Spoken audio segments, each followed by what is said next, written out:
We move voluntarily to feel good, we move to get stronger, we move for peace of mind, and some of us move involuntarily, repeatedly.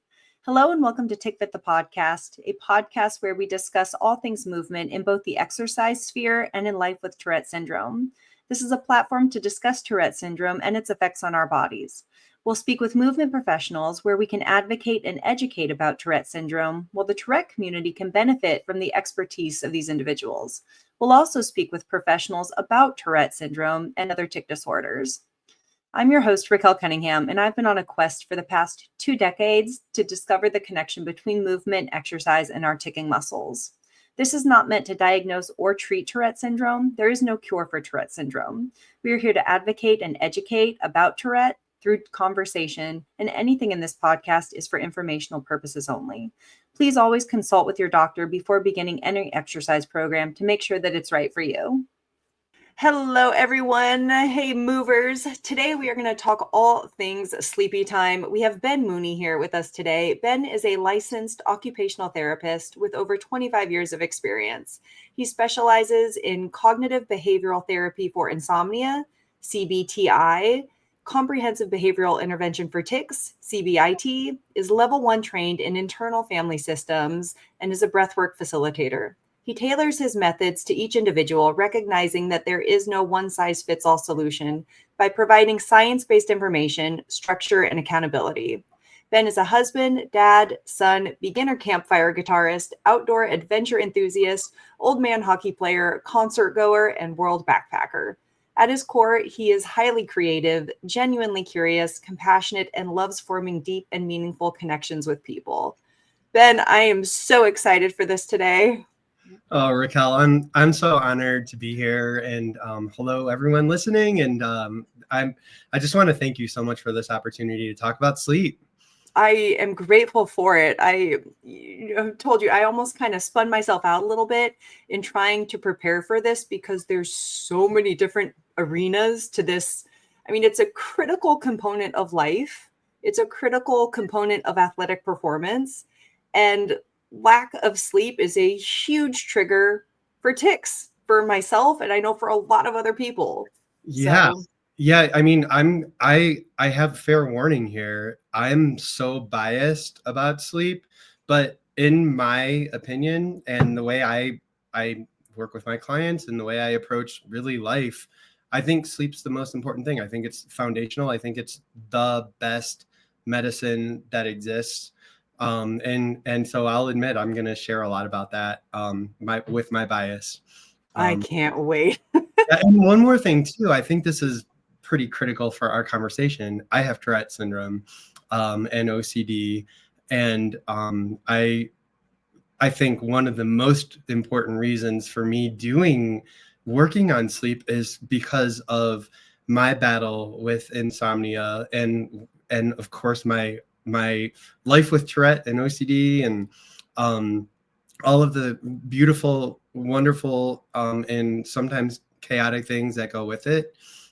So yeah, I want to make sure that we talk about, I'd love to share more of my stories with my tics and my OCD and my sleep too. So I would love that. Yes. And it's funny. I think my whole household knew that we were going to be talking about sleep because 2 nights ago, every being in my house woke up at a different point in time. Both kids woke up with different reasons, a cramp in this arm, wanting water. Even one of my dogs who sleeps through the night decided to jump on my bed and sit on my head. So we got a lot of sleep to talk about, and coming at this from a sleep deprived, this might finally be the episode. I've been pretty good with masking my tics and pushing them to the side. This might be when they come out. We'll see. Yeah, well, and I'm right here with you. I just spent the weekend in Las Vegas. I was tired. I'm worried about this too, and my tics are definitely coming out as well. And well, yeah. Tell us. Start with that. What is your history with Tourette? Yeah, I'll try to. I don't want to take too much time to talk about myself, but it was I started with tics somewhere in the 5-year-old range. And it took us quite a while to get diagnosed for me. And I was also I'm an only child. And I know that factors in a little bit, but like I was extremely uncomfortable talking to my parents about it. And I think they kind of approached it with like a lot more of a laid back attitude. Like, we see he's doing this and this is how he is, but none of us knew. We didn't know. And we didn't talk about it. And I remember when I had the conversation with my parents, it was like I had to lead that, and it was a little traumatic for me. It was really hard for me to say, I don't think something's right with me. Yeah. I feel very uncomfortable about how my body's moving, and I don't understand. And it seems like it's different than other people. And so, and it was like an out of body experience when I was saying that to my parents. And my parents just rolled right along with it. They were so supportive, but yeah, it was. But still, as a kid, to know that something external is happening. I use this analogy of a marionette that pulls in different directions. Because again, it's something external. It's neurological. Yeah.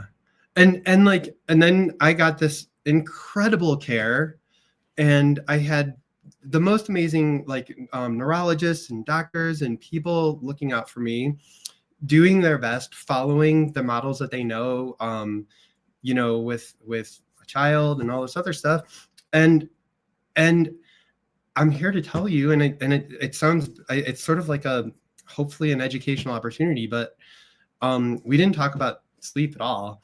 And I actually, I went through some, I think, internally, I had this very rough, my time that could have been dedicated to sleeping was used to try to like understand myself and understand this world around me. And there was a lot of anxiety. And of course, like with OCD and predicting and obsessing and thinking, and how am I going to fit in? Right. What am I going to do about this tick?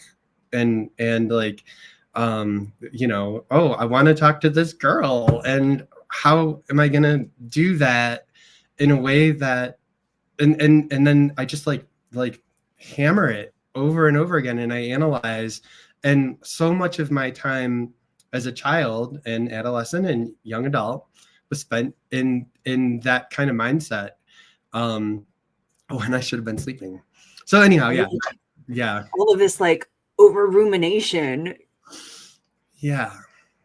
Oh man. So, question, how, like you said that they didn't talk about sleep at all. It was just something that kind of, okay, that's happening now too. How old were you when you did finally get diagnosed? Because I've heard it takes 3 to 11 years before you can get diagnosed. Yeah. I was about second grade, I believe. Okay. I'm trying to think back to the exact details. Actually, It was third grade. I was third grade, so that would make me like around 8. Okay. Or 9. Yeah, somewhere in that range. So yeah, you started feeling it at 5 and 8. There's that 3-year time gap between correct getting an answer. Yeah. Wow. Yeah. I remember as a kid, I'm technically a millennial, but an elder millennial. So thanks, Eliza. She's a comedian that's kind of coined that term, elder millennial. Mm-hmm. But I know all the episodes of Gilligan's Island and the Munsters and the Brady Bunch and Bewitched, because that's all that was on at 2 a.m. And I would just be awake in the middle of the night and go flip on whatever's on TV, and Black and White Dreamland was on. So yeah, I've also had a really rough relationship with sleep for most of my life, I can say. Yeah. So when you start working with somebody with sleep, like where do you even start? Because I mean, there's age, there's hormones, there's tics, there's lights, there's where do you even start? Yeah, it's kind of like what you were saying about this conversation today. Like, where do we even go here? Yeah.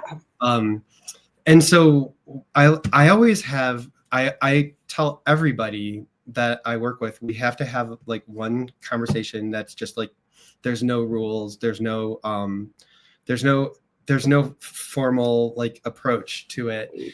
We just have to like start literally with nothing, with a blank slate. Yeah. And there's a couple reasons. There's a few reasons that are really important for that. I think rule number one is there's this like misconception in the medical world that the doctors are the experts, or the people are the experts, because yeah, of course they've studied it, and they're an expert in the knowledge base that they have on working with humans. That's in any area. Right. But the fact is everybody that is seeking any kind of treatment in any way, nobody knows themselves better than them. Like, they're the experts on themselves. True. And we have to, I like to think that when we first start and as we're moving forward with any kind of treatment, we just have to really connect with that concept. You're the expert on you. Like, you know yourself better than anyone. Like, I could say something and you could have a little sarcastic voice on your shoulder saying, right, yeah, right, good luck. And especially with sleep. So I like to start with a blank slate. Sleep is so complicated, and I'll try to be as simple as possible here. There are mechanical reasons why people don't sleep, such as sleep apnea. It's a really easy example. They're not getting enough airway into their bodies, into their brains. Their lungs aren't getting the air to their body. There's a mechanical issue with how the breath is entering through their throat. That's something that I don't work with people on. They need special treatment. And so in that first conversation, we talk about that. And there's like a screening tool that I use, but essentially it's like, are you snoring? Do you wake up all the time gasping for air? Do people make observations about how loud your snores are? There's an association with being overweight or the size of your neck, things like that. And very common, I'll talk to somebody, and the next step based on a few questions and answers is, let's pause this conversation right now. I think right now you may want to go get screened, talk to your PCP about sleep apnea, and get screened for that, because no matter how hard you work on the behavioral and the mental part of sleep, that needs to be taken care of. So that's one of the parts of that clean slate process. The next step, is there a structural component, because that would need to be addressed. Yeah. And so then the next step is, if we're moving forward and that doesn't seem like that's an issue, or maybe it is an issue, but there's still a lot of areas where people just feel out of control with their behaviors and their knowledge. The next step is I really try to do a comprehensive assessment on people. And so I like to talk about that process too, just what to expect, because the reality is a lot of people are scared to deal with sleep. And there's, yeah. And why are we scared of it? Because we're humans. We're supposed to sleep every night. We're supposed to like do this and figure it out. And we think to ourselves, I'll just work harder. I know there's things I can change. And so a lot of people have fears of saying, actually, like, I really need to do this. I need help with this. So there's so much education at the beginning of this process. And there's a lot of listening too. Like you're the expert on you. Please share as much as you're comfortable with sharing on that. And oftentimes there's a few sticking points that really start standing out when we really talk for real about sleep. And I'm sure anyone listening can probably think of a few sticking points for themselves too, that are like either habits or, not like, I don't want to go off on a tangent here, but like traumas or predispositions, like Tourette's and tics, where we sort of understand a little bit more about why we're doing this and why this is a trouble, but it's still kind of a mystery. So there's a lot of education, and then there's an assessment, lots of questions in the beginning, and really trying to like put this the puzzle together with all the different pieces and start like talking through it and understanding Oh, okay. Yeah. Middle of the night awakenings are the biggest problem for you. Okay. Now we can really dial in on that. Or falling asleep is the biggest problem, or you don't know what the biggest problem is. Okay, great. There's ways of like beginning to like put pieces together to understand the person, how they live their life, etc. And so we go through an education period, and the usually I have people track their data, and I have people when they're ready to start working with me. When I talk about tracking data, that probably seems like, whoa, this is crazy. Um, we don't usually use wearables. People talk about their wearables, like their watches or That whatever. was the original reason I got a Fitbit 10 years ago was let's Yeah. see what this can tell me. So yeah. But sleep is a subjective experience. And the reason I say that is because you could have your wearable tell you that you got such a percentage of deep sleep and such a percentage of REM sleep, but you still might feel worn down and worn out and tired, or maybe even your wearable tells you whatever the data is there, but you may still have no answers whatsoever about what to do to change it. And so the data that I have people track is usually it's a very subjective, very simple. How was your sleep? Rate it: good, poor, medium. And then approximately what time did you fall asleep? Approximately what time did you wake up? What were the time periods in the middle of the night?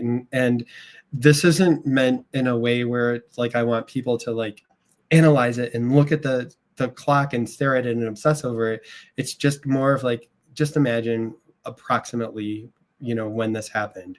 So we start getting data, tracking going. It usually takes people about 3 minutes to answer their subjective report in the morning. And then there's more education and there's more understanding people's particular story. Now, at that point, the data starts really, really highlighting those areas, those problem areas, and the behaviors, and it just starts becoming extremely clear. Like we're putting a giant spotlight on where the areas are that people are having problems.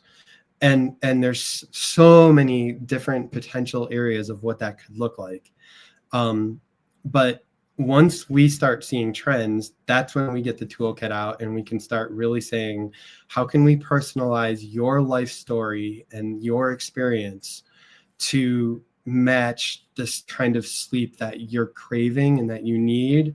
And with this data, there's so many cause and effect relationships that we can start experimenting with too. So that answers the question, where do you start? And you did it so simply and individualized, because again, like you have to show, create, and discover your own data for your own expertise of your own body.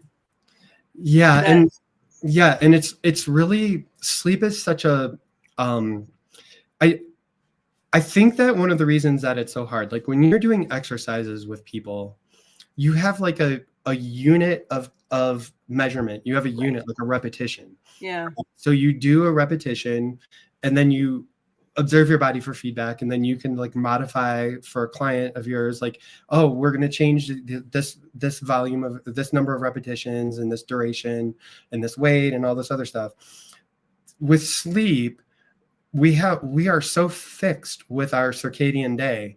And then on top of it, there's other things that have delayed reactions or lasting effects. Like my trip for Vegas, it's going to take me multiple days to recover from that. And I'm going to have to, my chemistry is going to change over the next few days as a result of my behaviors. And if I do something today and I expect a result tonight, it's not going to be as accurate as if I give it more time and more consistency. And that long period of 24 hours per unit of measurement makes it a little bit harder for me as a human to find a really good fit for making a change and what that looks like. That makes sense? Yes, that was going to be a big question I asked. I'm going to backtrack for a minute, because I do think people with tics, once, you know, you understand what it is, you've gotten a diagnosis, you've had your education about this being Tourette, or a tic disorder, a neurological condition, there's a part of you that ignores it, that learns to push it off to the side so that you can carry on with your day, right? It's just something that you Yes. do, that happens, that you need to keep going with. But the question that I was going to get to was with, you know, I've got like 8 things going on in my head right now, that if you, there's something I've heard for athletics, that we brought that into play here, that it's not the night before your event that's the most important sleep, that it's 2 nights before your sleep. So the question is, you know, that is it 2 nights before, the night before? What if, because like 2 nights ago I got a terrible night's sleep, last night it was okay, and it's not, what's the best way to get back to that? It's kind of that long-term baseline rhythm to Yeah. give it time to balance out, right? It's not, I don't even know that that was a clear question, but Well, I think I know where you're going here, and like we're talking about optimal performance, right? yes. So I'm there's everybody's different. I have a friend that was in Vegas with me, and he was talking about his daughter in a swim meet, and she actually went to a sleepover the night before, and he was so worried about how she was gonna do, Right. and she just put it all together and got like her best time ever. And some athletes can physically react in the moment in certain ways, Yeah. and not just athletes, humans, right? Like humans in every moment that we have, there's the opportunity for our stress responses and our nervous systems to be more accelerated or more depressed, and then we have to perform, and we're factoring in so many things, right? Absolutely. When it comes to sleep, and again, this is my bias, and I'm going to say this a lot, but as the most important medication that we have in our body and in our nervous system, when it comes to sleep, consistency is absolutely the key ingredient. And when people aren't able to be consistent, I work with my clients on this all the time. If they start getting in their heads about it and they start freaking out and they start saying, oh my gosh, I'm so stressed about this presentation tomorrow and my tics are going crazy. And in that very moment, their nervous system gets taken over with activation, and all of a sudden there's more cortisol and there's more dopamine, and there's this response. They're in the rapids swimming upstream. And when that happens, the moment is right now. And in that moment, we need to work on not worrying about the next day, not worrying about the past, not worrying about anything else.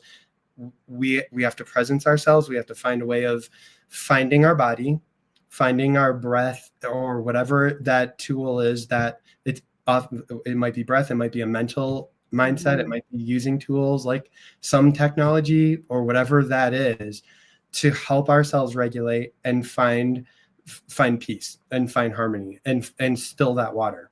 And so I don't think there's such thing as an answer to that question other than the present moment and what's right in the moment and what's going to honor your nervous system the best right now, and then get through that moment and then get through the next, and then eventually start putting a plan together so your body can react with consistency. Does that make sense? That makes complete sense. That, I would say, is the point of trying to do this podcast, of what I have found helps me in doing that. Yeah. Sleep is still all over the place, but even like before we jumped on this call here, and my tics are going because I'm excited, I'm nervous, but to present myself.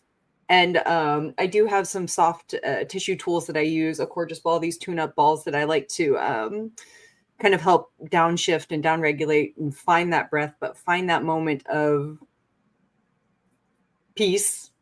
And again, it's going to be different per person, per tic.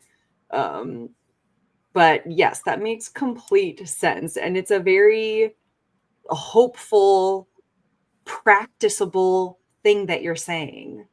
Yeah. It's not a one-off thing of just boom, you'll get this light bulb and it'll change. It's something that you have to feel and you have to practice and continue consistently working on. Yeah. And then when you like, it's like you're playing a game and you don't know the rules. But when you know the rules and you understand, and this is where the education comes in, when you know the rules and you understand the rules of the game, when it comes to like your physiology, and when it comes to your predisposition, and when it comes to basically like, so well, let me finish this thought and then I'll use an analogy. But once you know those rules, then in the moment you can remind yourself, oh, wait a second, it's 1 a.m. This is not the time for mental health. I know that, and I know the rules. I know what's happening with my cortisol right now, and I'm going to change the rules. Maybe I'm going to do some long exhales and get that parasympathetic nervous system involved right now, or maybe I'll do a somatic experience and I'll do like a progressive relaxation, or I'll feel my body touching something soft, and I'll work myself into that. Or maybe it's like I know how to find myself on a path, and I know that path is exhale, relaxation, and I will move into this. Whatever those tools are, you know the rules, and in that moment you identify that you're aware that you're not following the rules, then you have an opportunity to say, oh, okay, the next step is this rule that works for me. I can do this. And tomorrow I will work on that element that is stressing me out. Or tomorrow I will release that element because I have that presentation. I've prepared for it to the best of my ability. Right now, the rules are I need to tap into my body right now and transition to sleep. That's the best thing for me. So the analogy. Yeah. I have been using. I decided to change my analogy this morning. I love it. Thinking on the fly. But it's good. So I'm just going to stick with my current one here. So we have a dam, okay, and a river, and the dam is basically like, it's our nervous system, it's our predisposition, it's our ability to like, control. We can turn the knob and increase the cortisol, or we can turn the knob and increase the serotonin, or we can use a special measure on the flow and work on like our adenosine, or like how our body uses these neurotransmitters. And meanwhile, we're in the river, and our life is the river. And we have, of course, natural rapids that are built in, like that's life, right? Like you're going to go down the rapids. Right. It's just inevitable. And some people have more rapids in their life, or some time periods are a little more intense. But we also create so many rapids with how we react to things, or when we feel out of control. And we actually subconsciously do this, where we turn on the dopamine and we turn on the cortisol, and suddenly the river gets a little bit more intense. And in those time periods where we suddenly realize we're fighting on swimming against the water here, we can stop and say, whoa, this is self-imposed right now. And this is not the right time for this dam to be flooding. This is the time for it to be still. And there's a lot of things that we have access to create that. So yeah, there you go. I really, really like that, because I mean, part of that too, and you're talking about things that you can control, right? Tics are neurological, uncontrollable, but you're talking about all of these other influences. And I kind of want to hit on a big topic right now, because it's the one I'm guilty of, and it's self-imposed. It's not a tic. I know I shouldn't do it, and I do it anyways, but doom scrolling at night. Yeah. Like here's the question then, because the best thing I did was get a clock separate from my phone. Yeah. Right. So if I wake up in the middle of the night, I can look at the clock. I don't have to look at my phone. But what happens if somebody does that? We're looking at our phone. You've got the bright lights. I know lights are a huge thing. Yeah. What suggestions do you have for regulating that? I mean, like, I guess sort of how deep do you want to go on that question? But like, let's just start with a real simple, I'll use my internal family systems training. Okay. So internal family systems, IFS. So in the evening, you can do what we would call parts work. Like this is like the movie Encanto, or what's that movie with the bubbles that she collect? Joy is the main character. Oh yeah, Inside Out. Yes, thank you. Such a great movie. Inside Out is basically like IFS work, like on steroids, basically. So inside of this beautiful character are these different parts, right? Yeah. And each of the parts have their roles. And so as you're entering this period of time where it's quiet and you have and it's dark and it's time to wind down, you have a part of you that maybe feels like it wants to connect. And you have a part of you that is interested in other people, and maybe throughout the day you haven't had access to that part because you've been moving and doing things.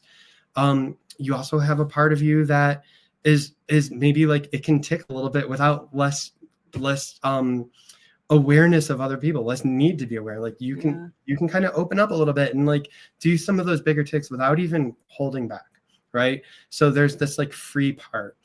And so many people, when we call it a parts map, so we'll say doom scrolling, and that'll be in the middle of the parts map. And then we talk about like, what are the different parts of you right now that you notice? Some are good, some are bad. They all have their own voice. There's no bad part. There's no such thing as a bad part. Even the ones that are like depressed, like they have a reason they feel this way, and they have a reason that they want to scroll and understand other people or whatever. They have a voice. But you may find that you have a part of you that is feeling really in need of the dopamine and the validation, or perhaps it's we can get really deep, but maybe there's a child that was scared at night because their parents were in the other room yelling or something, and that child wanted to solve problems and try to fix their parents' marriage or whatever else, right? And we carry these parts. The parts are born at different parts of our life, and then we carry them, and sometimes wanting to fix becomes a part of our nightly thought process, and we have these very active parts that want to fix and understand more. So they scroll and they get access to information, and that information makes them feel like, oh, I can prepare better now for the next day. These parts are so valid. They want so much for you, Raquel, to be in peace and in harmony. So it might be worth building a relationship with that part of you and understanding what its needs are and why it needs to connect with the doom scrolling at night. And also maybe we can build a relationship. Like is there a way of finding a time period where that part can get its needs met? And also, does it understand what you're trying to do too with sleep and with preparing your body for the next day? Like what does your body need the next day to be at its best? Oh, it needs sleep. Okay. So maybe we can work together with that part to find an alternative behavior that matches what it needs and also matches your need for sleep. So, and this is where it gets really complex and it's very individualized. I can see the individual nature and need of it, because even just through that explanation, I'm like, that's when I have an opportunity to read the news too. And that's a terrible time to do it because I do need sleep. But yeah, that's my connection with trying to catch up with the news and stories and things like that. So building in another time of the day to try to do that, that's fascinating to me. And now that you have that relationship, it might be a little bit easier for you actually when you set a timer at 11 p.m. or 11 a.m. I'm sorry, and the timer goes off and it's like, oh yeah, this is my 20-minute news session right now. Right. Oh yeah, that makes total sense. Great. Not 3 a.m. Are you sure? It's really like I can get a lot of news reading done at 3 a.m. Well, that's the worst time. So what's happening to your dam at 3 a.m. when you read the news or when you put the light on? Like you're taking this dam that has this control of the water, right? And you're in, and as soon as the light goes in, suddenly there's a miscommunication with your melatonin and with your suprachiasmatic nucleus. It's a beautiful word that it's really complicated, but it's simple. It's the part of your eye that sees light. And when that happens, there's a direct result to how your body uses melatonin, and it changes the process, all of the chemical balances of your river, and it kind of ruffles the water up a little bit. So yes, and then of course there's the dopamine, there's the hit, there's the need for more. And when it's news, what's going on with the adrenaline? Let's make the rapids a little bit more bumpy. Right. And so again, going back to the medication analogy, these decisions are so innocent. They're so innocent, and it's understandable, and there's no shame really when you think about that. Your patterns want to create some kind of understanding that makes sense for getting the news, but yet you're influencing this beautiful chemistry inside of your body with all of these decisions. No matter how, great your medications that you actually take, or that, that are prescribed, no matter how great they are, if you're altering your physiology and your chemistry, you're changing all of those other impacts too. That makes so much sense. But yeah, even being aware of that now, it's funny because it is so simple and so complex at the same time, but it takes somebody like you with this specialty to be able to create like a sounding board for somebody to understand their own needs and sleep patterns that much better. Yeah. And like, it's a real sacred place, to be real honest with you, because sleep is sacred. Sleep is so sacred. And so often the things that keep people from sleeping are pretty big things, which, it's another scary thing sometimes to share, and to you have to really trust the person you're working with, if you're sharing about some of this stuff. But like, yeah, it's a sacred work, and it's a real honor to do it. Yeah. I mean, it's a critical part of life. And I don't care what anybody says, there's no hack for it. There's no catch up on sleep. There's, like you said, there's chemistry, there's rhythm, and there's your personal relationship with sleep. I remember when I was training in New York, I would be counting on my fingers, and my husband would look at me and he's like, "You're counting how many hours of sleep you can get. Like, if I go to sleep right now, I'll get 5 hours and 20 minutes. I have to go to sleep right now." And yeah, it was. Yeah. And that's another, it's another interesting perspective. So like there's this thought of like, willing ourselves to sleep, or it's like panic sleep too. Like, oh, based on this thing I have tomorrow, I have to panic myself to sleep now, or I have to get this sleep. And our bodies are so, they can be predictable. They can be so predictable. There's a very predictable release of dopamine. There's a very predictable release of cortisol. There's a very predictable release of serotonin, assuming that, like if you study like millions of people, usually you'll find that predictable physiology of how neurotransmitters and hormones should be released. And so a lot of times when people try to force sleep, it's almost like you're changing a time zone. Even if you're in the time zone you're used to, it's almost like you just time traveled you're in London now, and you have to wake up and you have to like change your physiology to match this time zone, and then you have to perform. Right. And so again, going back to one thing I said earlier, the consistency and the use of your awareness of the predictable consistency is such it's like the key tool for all of this. And we say that in athletics too, like consistency. You just have to keep going. You just keep going and doing and adjusting, but there's no start, stop, change, do this trend, do this fad, it's consistency. And I would even argue that like if you have like let's say tomorrow I have a big presentation I have to do, and for whatever reason, whether it's because I'm stressed or because I traveled to a hotel to get to the presentation or whatever else, so I'm in an unfamiliar environment and I can't fall asleep. and I'm nervous and I'm stressed and I'm suddenly really worked up inside.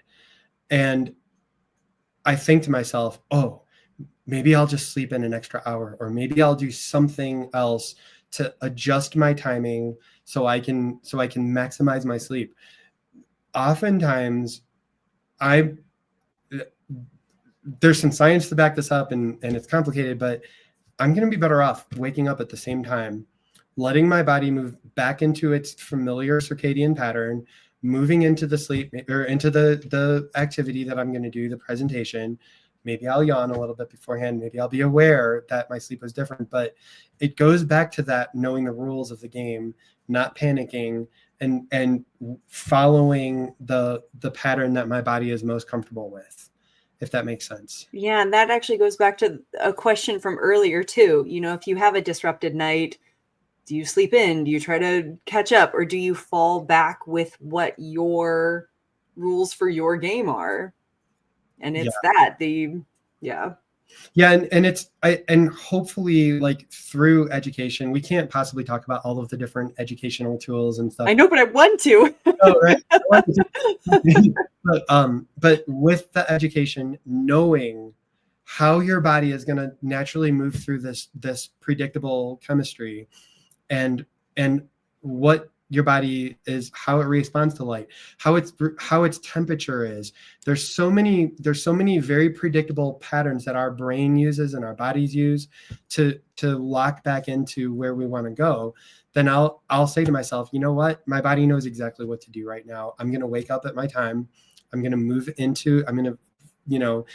follow similar patterns with my hydration. I'm going to follow similar patterns with my light exposure, with my temperature awareness and how I use temperature. I'm going to follow certain patterns with when I introduce nutrition and different substances into my body. And then through that, my body's going to be as efficient as it needs to be for when it's time for me to do that presentation or whatever else. Amazing. That makes a lot of sense. And it's, again, practicable and simple, but it's based on the consistency and willingness of somebody to prioritize that consistency. Yeah. So there's a lot of people that come to me and they say, you know what? I'm a night owl. I always will be. I don't want to not be a night owl. I don't want you to tell me to stop being a night owl. Yeah. Great. How can we build that in with the knowledge we have? Yeah. How can we build your personality, your lifestyle into this mix so we can find consistency, or at least in some version of consistency? You know, for some people who work specific shifts or who have specific obligations that they can't get out of, we still have to use the rules and the understanding of physiology and then bring that into their life and give them the best shot at success. If somebody's working a night shift, or if somebody lives really far north where it doesn't get dark, you know, sleep is still a part of the human condition. Yeah. Or if they're that pilot or that ER doc that has to work that high shift, well, yes, that's going to change things a little bit, but let's go back to the blueprint here, and let's go back to the rules, and let's start building pieces of your life with these rules. What's the fastest way to transition in? What's the fastest way to transition out? But at the core, it does involve consistency, and that's trouble. It's a difficult area for some people. Can see that. Well, also just the idea of, if you have a hard time seeing what consistency might look like in your life, depending on variables, whether you have dogs sitting on your head in the middle of the night it's achievable, but it doesn't have to flip overnight. You know, it's the same thing as somebody coming in. I'm committed to working out. I'm ready to make all the nutrition changes. I'm ready to work out 3 to 4 times a week. I'm ready to do it all right now. And that's the exception. Somebody might come in that committed, but the behavior changes are much smaller that yield bigger results like that. Yeah. And I can tell you, like, I'm giving away my trade secret here, but the number one thing, people come to me and it's very predictable. People will come to me and they say, my sleep hygiene, I've been working so hard on it. I've been working so hard on my bedtime. I do all this work on trying to be consistent, and I'm still struggling. Rule number one, when you think about like that dam and how you have what you have the most control over when it comes to the dam and that water that's running in this river, is the wake up time. If you can, if anyone's listening and they're struggling and they just need like a starting place, if you can find a consistent wake up time, if you think about all of the physiological changes that happen in your body and how you're exposed to light and how you're exposed to temperature and how your brain and your body want to go through predictable cycles of with their neurochemistry and with everything else, if you can start with a consistent wake up time and then move through the day and exercise and hydrate and nourish yourself and live your life, dedicate mental health time, not only are you creating the most perfect opportunity for chemistry internally and with all of the different environmental factors too, but you're also giving your body the best shot at building sleep pressure. So when it's time for the melatonin to release and when your body is physiologically needing sleep pressure to come in and build a full night of sleep, you're creating, through your consistency with morning wake up, you're creating the best opportunity for your body to get that deep pressure sleep. And if you decide, like me, to stay out until 2 a.m. and go to a show and all that stuff, when you're in Vegas, you come back, you create your wake up time and you follow that. And then you let your body once again work through the best opportunity to get back on track with building sleep pressure to make this like as clean a slate as possible for your nervous system.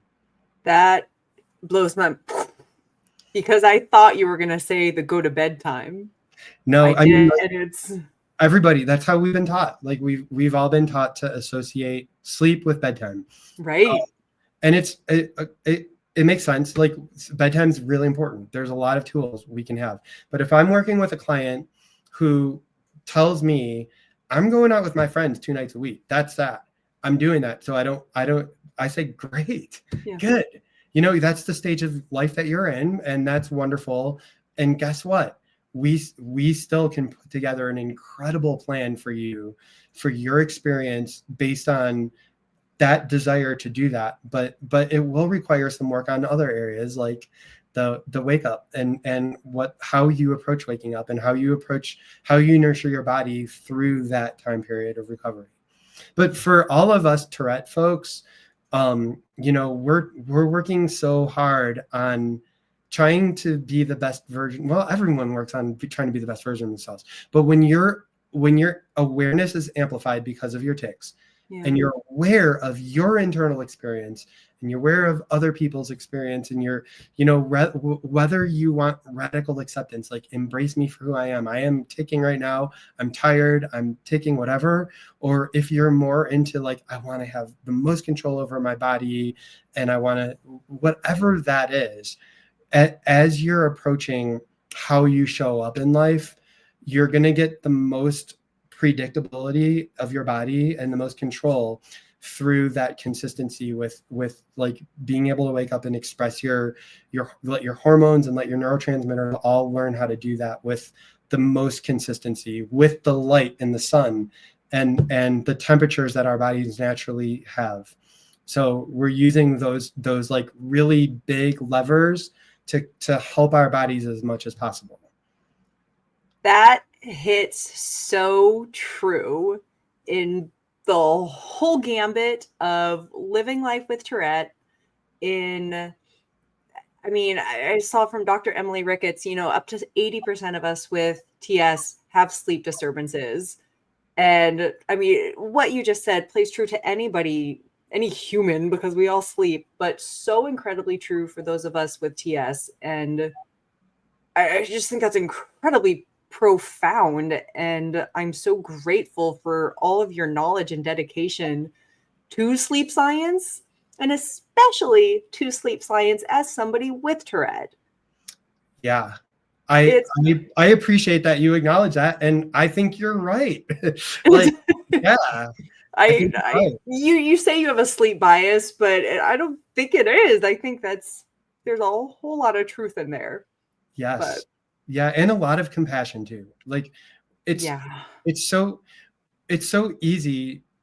Unfortunately, I'll speak for myself. I don't want to speak for anyone else, but it's very easy for me not to find self-compassion as I'm navigating these, like, the gray areas of life. And you know, especially when we live in bodies that move in ways that other people might judge us for, or that might be uncharacteristic of as humans, we oftentimes struggle to have compassion for ourselves. Or I do, at least. Yeah. I do. And I tell myself I need to do better. But I don't know. I think I'm pretty cool. I think I'm okay. I think you're awesome. And it's hard, though, to be quite honest, to get to that conclusion. Right. It's a lot easier to say, what can I do better? What can I do differently? How am I going to be seen in this situation? And what is it going to make me feel like? And, all of this other stuff. It's real easy to do that. And it's real easy to lose that self-compassion. Well, and especially true if it takes years and years and years to figure out what's going on with someone's body, whether to actually get that confirmation of, yes, or first of all, here's a condition that exists, and yes, you have it, to understand it wasn't just me not trying hard enough. I actually have a very vivid memory. Age, I'm not sure, between 8 and 10. I was actually diagnosed early at 5 years old, but sometime between 8 and 10, I remember just bawling to my mom, telling her, I don't have this. I'm faking it. I know, because I know when it's coming. And she told me, like, that's a premonitory urge. That's part of it. You can tell when it's coming on, but you can't stop it. And I have that image that I've carried with me, and or not that image, but that feeling and that revelation of, oh, the premonitory urge is part of it. That doesn't mean that you just have to work harder to just stop it. There's other things that we are learning now that we can do to maybe downshift and hopefully make it not be so intense. Yeah. But yeah, self-compassion is a big part of the game here. Yeah. And whether you're working to, on your premonitory urges and what movement you do after that or whatever, or you're working on radical acceptance of this thing that makes you a little bit different, and maybe it makes you a superstar, or maybe it makes you, like who you are. Either way, there's a little element of needing to do something. Like we have to find, like, folks with Tourette syndrome have to find some kind of like version of themselves. And right. And I don't want to say that it's work, but it's not necessarily easy. Right. It's not. That's, I think, the part where, listening to a lot of other personal stories about people, when people do get to that point of just true embodiment and self-acceptance, there's always that question, would I take my Tourette's away if I could? I don't know that I would, because it's allowed me to understand this part of me that I don't know I would have put the work into to figure out. Yeah. If it was just a choice to, TS kind of forces you to figure that out about yourself. And that becomes a really beautiful part of living life with TS is, granted, it's forced to learn how to understand this part of yourself. But then when you do, it's really something special.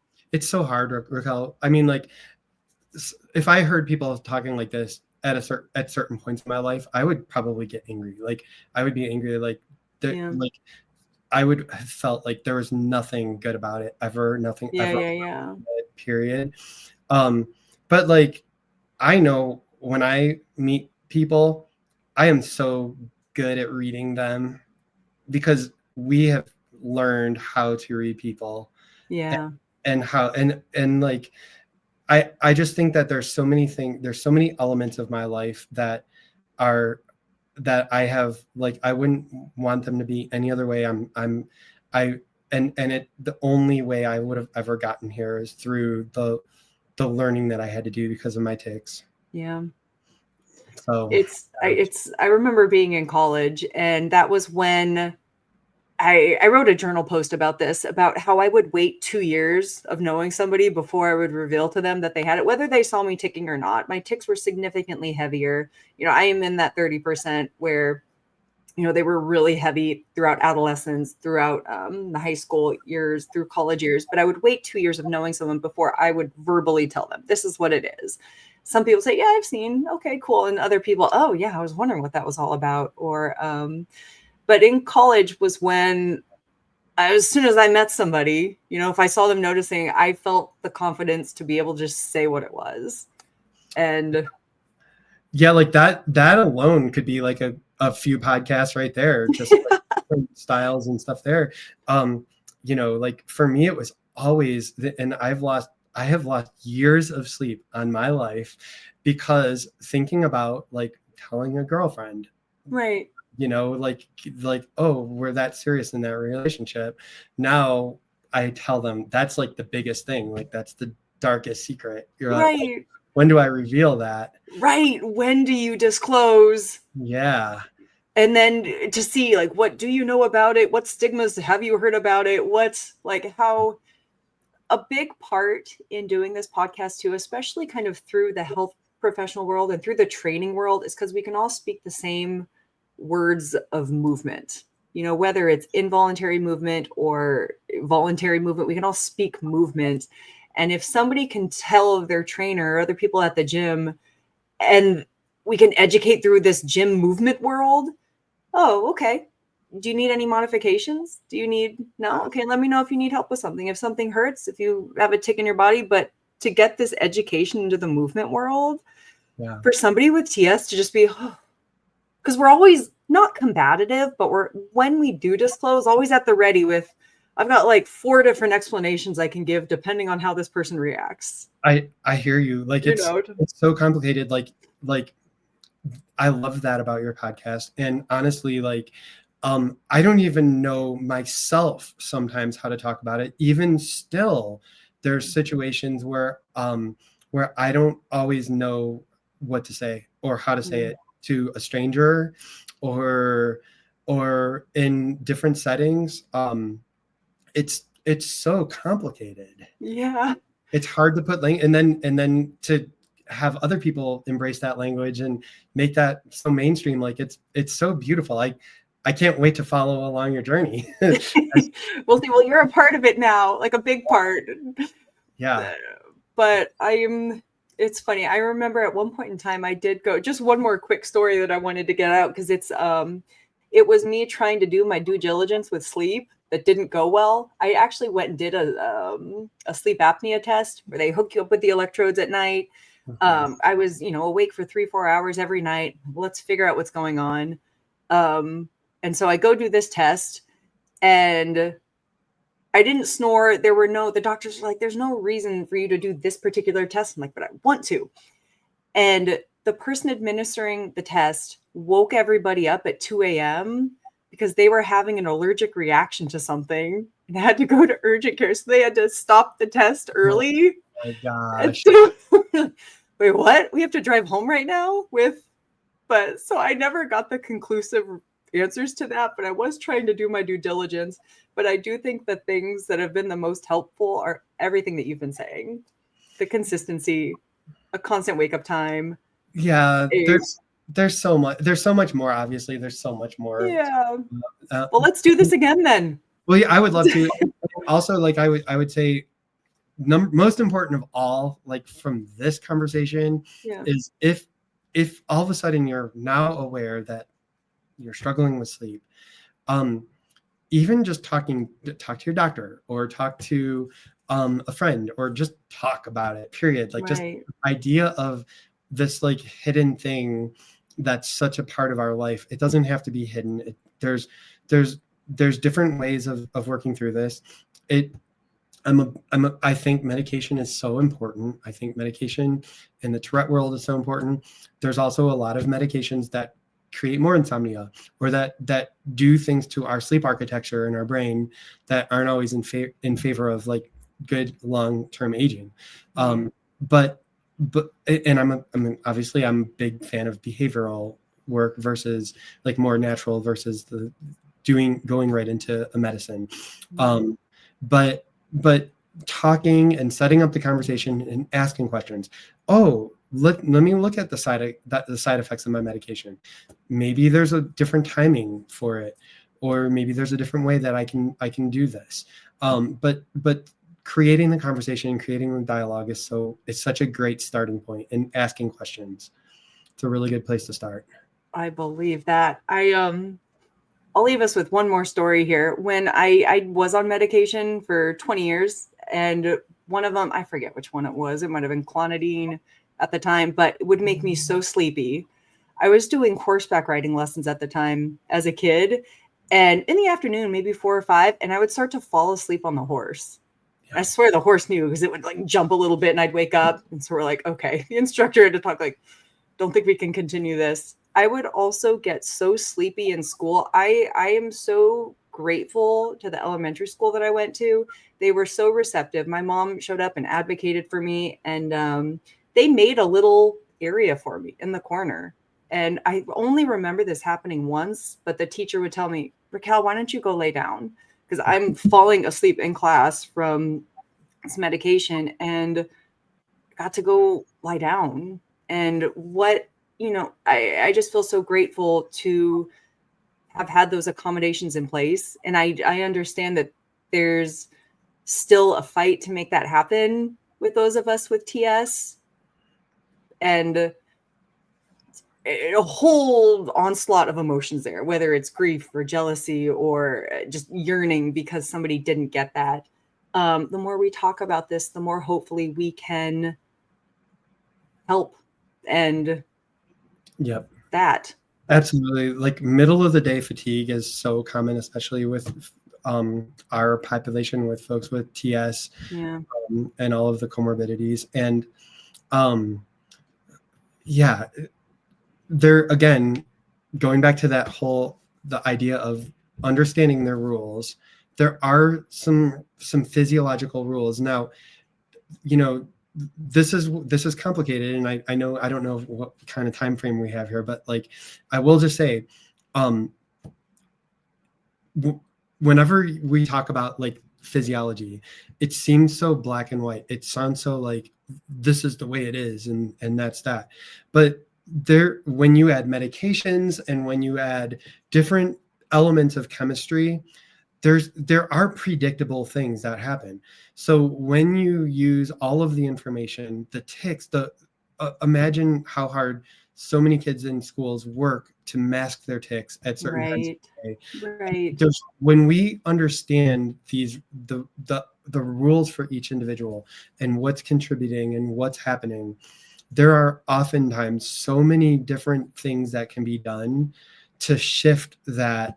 So it's understood. Oh yeah, it's 3 o'clock. I'm expecting to feel a little extra tired now because of these things, and these are the things I can do about that.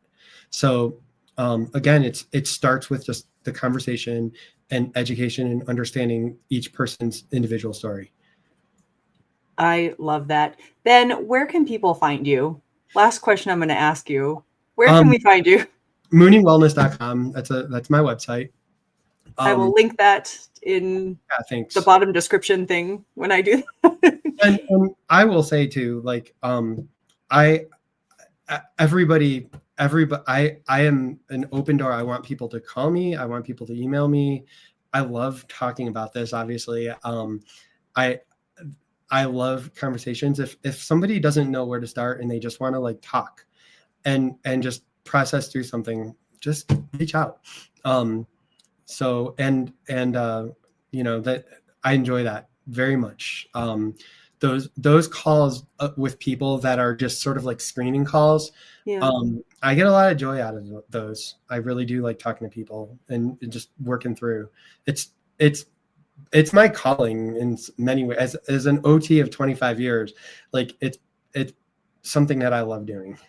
It is so clearly obvious how genuinely curious you are about people, and that you do derive joy in good sleep and helping somebody else achieve that. It's so clear.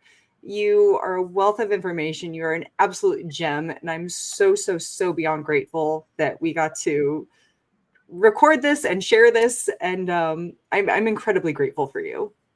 Well, Truly. I'm grateful to be here. I'm grateful to talk about this. I'm so grateful for what you're doing. I think back so many times, like, oh wow, this information's so interesting. I wish I had it when I was a kid. Yeah, what you're doing is awesome, Raquel, and I love it. I'm a huge fan, and let's keep this going. Let's do it. We'll do a sleepy time series. Sounds good. I'm up for it. Thank you so much, Ben. My pleasure. Absolutely. We love providing a platform for sharing ideas about living with Tourette syndrome and other tic disorders. While we strive to keep the content evidence-based, please understand that exercise science, information about Tourette syndrome, and its co-occurring conditions are constantly evolving. The content shared in this podcast are for informational purposes only and should not be considered medical advice. By listening to this podcast, you agree to not use the information as a substitute for professional medical advice or treatment for yourself or your child. As always, consult your healthcare provider before making any medical decisions or starting any treatments related to Tourette syndrome or other health conditions, which also includes mental health. This disclaimer also applies to any guests or contributors to the podcast. TickFit and the podcast team do not take any responsibility for any actions taken based on the information provided. Our goal is to educate, support, and raise awareness, not to diagnose or treat any medical condition. Thanks for listening.